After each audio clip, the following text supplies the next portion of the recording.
I guess what I'm trying to say is listening to these scratch-oriented records introduced me to the techniques involved in hip-hop. No pun intended. DJing. And, right, no pun intended, and or maybe intended. And when I discovered battles, I was like, yo, I want to take part in this because this is fun. I just didn't know how. I didn't know what route, what doors to knock on to get into these battles because they were more exclusive than they are now. So was it the same kind of? So when you would go to these battles, is it the same like?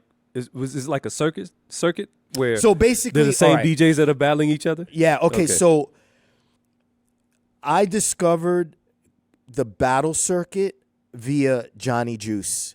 Johnny Juice is a member of the Public Enemy organization, Long Island. He's can we say it? The ghost scratcher for Terminator Ghost X. Scratcher for Terminator X, exactly. Oh, okay. That's another thing. Keep it real and Yeah. it's a lot, dog. You know, It's a hip lot. hop contradicts itself a lot. Yeah. But yeah, so Johnny Juice had a college radio show with a guy named Jeff Foss, who was the host, and it was called the Post-Punk Progressive Pop Party, P5. Fire. I love it. Okay. Yeah, P5. like that.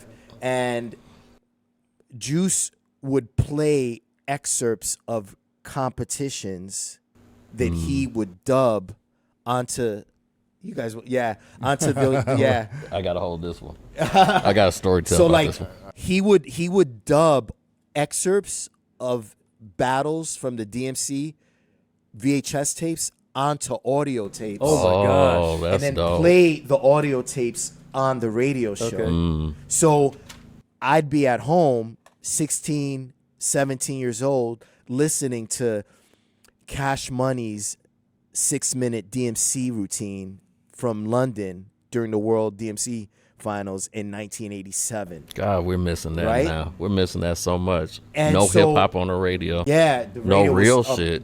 Like it was a treasure, man, for kids like me that wanted to discover hip hop. Fucking Clear And Channel. not just the music, but the culture.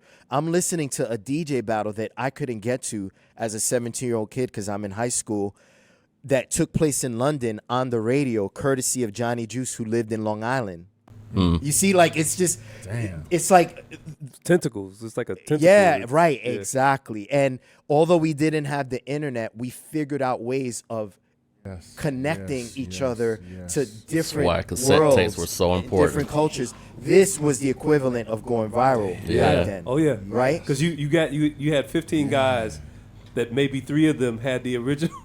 Right. Then a bunch And of then, yeah, the second, other- the third other 12 generation yeah, the other 12 thugs. yeah, they, So Johnny Juice would play these excerpts of these competitions, and I would listen to them, and my jaw would be on the floor because I'd be like, how is Cash Money making the record do that? Exactly. It sounds like someone is, And you can't see it, too. and you can't see it. So you're like, how is he doing that? So you start wanting to learn it, and in wanting to learn how Cash Money was making LL Cool J go, calling me a sucker, sucker boy, like it sounds like he's triggering a sampler, but he's doing this on manipulating it, turntables. yeah, with turntables. So you're with a now hard ass mixer. experimenting. You're on the on your dad's equipment. I was gonna say, well, you have your own equipment yet? Not yet. I was still Okay. using my dad's 1600 and 1300 turntable. And he had a GLI mixer with a rotary knob Rotaries, okay. for a fader. It wasn't a crossfader. So imagine me trying to make LL Cool J go, calling me it's a sucker, sucker boy with a rotary knob. And that was me. Like I was trying to figure out how he was doing this stuff. The non-DJs are like, what the fuck are Right. they talking about? Yeah, exactly. A rotary knob. So back then, a lot of the mixers that DJs used, it was like a volume knob that you would have on a TV. So to move the fader from, let's say, right to left, you would hold the knob and then twist it. And if you wanted to move it from left to right, you'd hold the knob and then twist it. It wasn't a crossfader you move across this shaft.